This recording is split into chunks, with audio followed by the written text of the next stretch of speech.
This week on commandN, Jeff puts the spotlight on the iPhone launch, price cuts to the Xbox 360, and how to blow up your emails.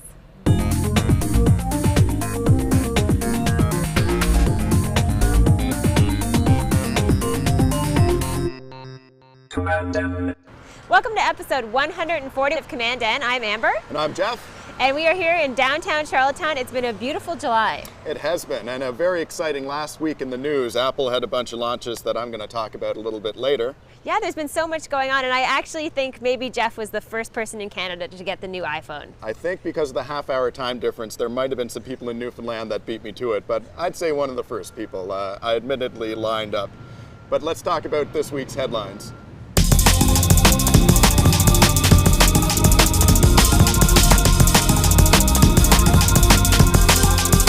Our first headline this week is all about net neutrality. What's the latest? The chairman of the FCC has said that Comcast, the largest U.S. cable company, should be barred from imposing web restrictions on its users, which is great. That's hopefully the start of some more momentum to put net neutrality, really write it into law, because it's something that I think we all feel very strongly about, and it's something that we all should be concerned about. Obviously, they're kind of targeting BitTorrent downloaders, but there's a lot of legitimate use for BitTorrent these days, too. And it's always good when something like that happens in the U.S. because it tends to trickle over to other countries who are facing these same issues. Yeah, now the committee actually has to vote on this to really put it through, but the fact that the chairman has put this forward, I think that's a great start. So let's keep our fingers crossed that this will go good places. That is good news. In some less serious news, I'm sure many of you out there have played the game Scrabulous on Facebook.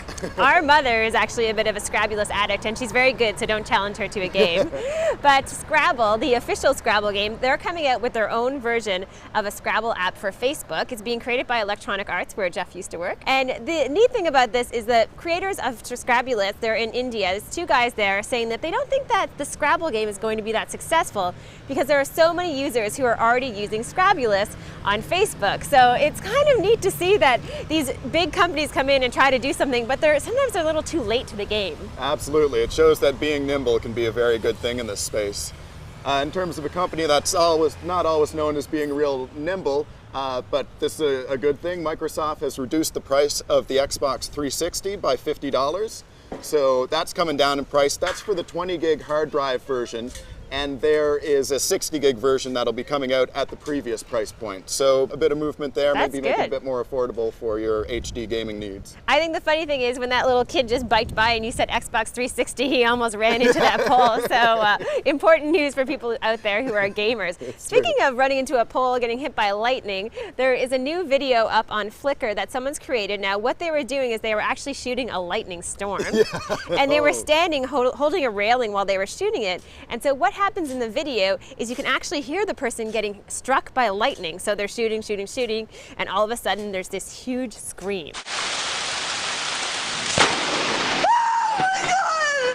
One of the rules in shooting out in the lightning should probably be do not hold on to metal rails, but I hope that person's doing okay. That'd be a bit of a shock. You know, but it would be a weird thing because you'd be sitting there shooting it and you'd be thinking, I just got struck by lightning, but I want to keep shooting this because there are so many geeks like us who are going to love this video. Yeah, that's a way to get your news to spread. Also, there's some United States that are putting forward antitrust investigations due to last month's agreement between Yahoo and Google about some of the search engine advertising.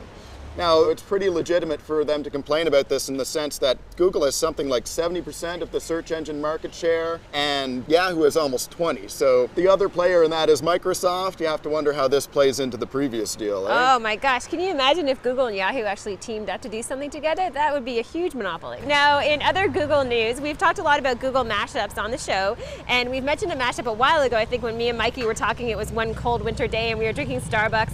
And we mentioned this Google mashup where you could find Starbucks locations. We were all very excited about this. It was quite a long time ago. Well, as people probably know, in the US, they are closing down 600 Starbucks stores. And so there's actually a mashup now where you can find out where these Starbucks stores are located so you can find out which ones are going to be shut down. So one, you can get a warning if your coffee needs are about to be rudely interrupted, and two, maybe you're up for some real estate for a coffee shop. I don't know. I know. You know, I think this is a good opportunity for really independent coffee coffee shops to take over, pop up, have free Wi-Fi. There you go. Make it happen. Show Big Brother where it's at, you know. Exactly. And now Jeff is going to take a closer look at the iPhone.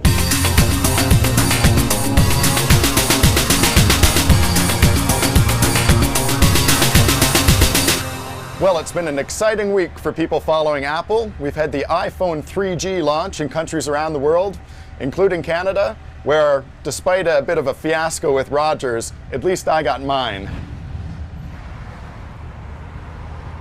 Now, I wasn't exactly sure before the iPhone was released that I would even get one, and the reason is that Rogers had a fairly ridiculous data plan offered for it. In fact, it was the highest price of ownership anywhere in the world for the iPhone. They still kept the 36-month sign-up period, which is the longest in the world, but after almost 60,000 signatures on ruinediphone.com by Canadian users, Rogers caved and offered a new 6 gig data plan for $30 a month. Now, you still have to have a specific voice plan, and you're charged more for the iPhone if you don't, and there was some mix-ups in terms of how visual voicemail would work. But in any case, my cost of ownership got low enough that I went out and purchased one. I would say, except for our friends in Newfoundland, I was probably one of the first people in Canada to get one. I was the first one at the main store here in Charlottetown, and I'm definitely loving it. So it was a big day for Apple, and they wrapped a lot of different launches into one thing. You had the 3G iPhone coming out. You had the iPhone software update for existing users. You had the Mobile Me service replacing .Mac, and you had the launch of the App Store. So although the App Store launched without issue the night before the iPhone 3G went on sale, after the iPhone 3G went on sale, by the time the sales reached the west coast of the States, they actually had people trying to register new iPhones, existing iPhone users trying for the update, and it just really bogged down the Apple servers. So there were some unhappy customers. I was glad to get it hours before that, and so I didn't have any issues. But all in all, some great stuff coming out. The push email and contacts and calendars with the Mobile Me apps. Obviously, everyone is happy to have the new iPhone 3G in terms of network speeds being improved, and the App Store looks just fantastic. There's some cool games there, and a lot of really interesting apps, from free to just a few dollars to like medical apps that are up around $30. In any case, making it even further a very legitimate platform for the iPhone and the iPod Touch. I think I'm awful happy to have gotten one. In fact, I ordered the iPod Touch when I thought I wouldn't get the iPhone because of the pricing. So in fact, I'll have one of each to play with. So there'll be some reviews in upcoming weeks, and we'll talk to you guys later.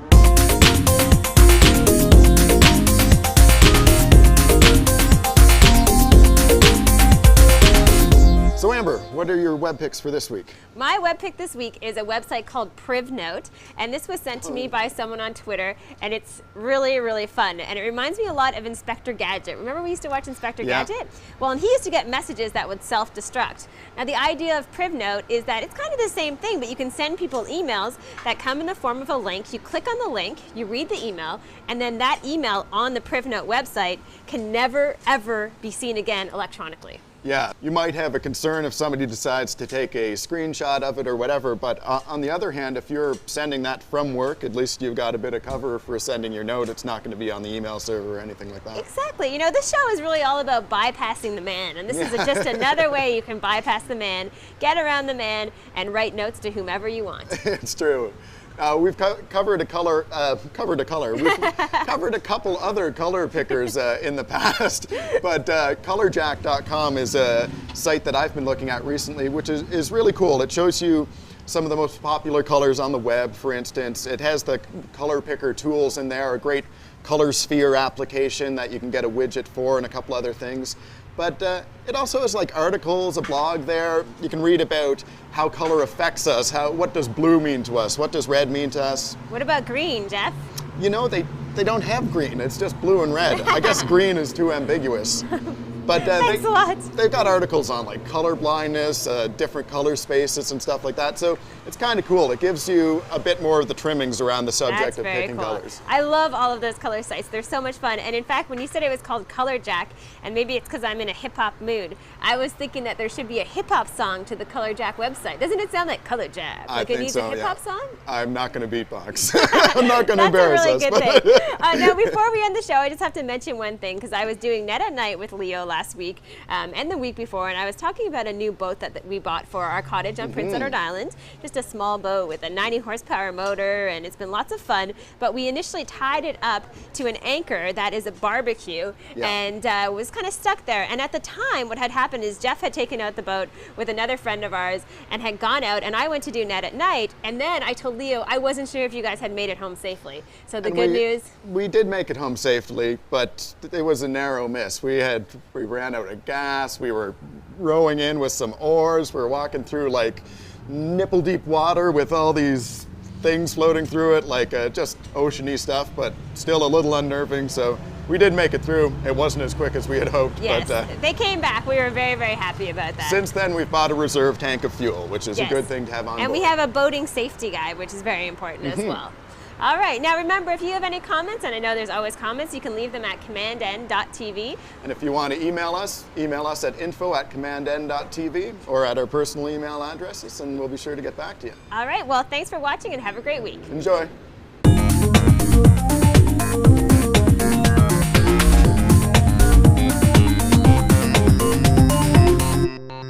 commandN.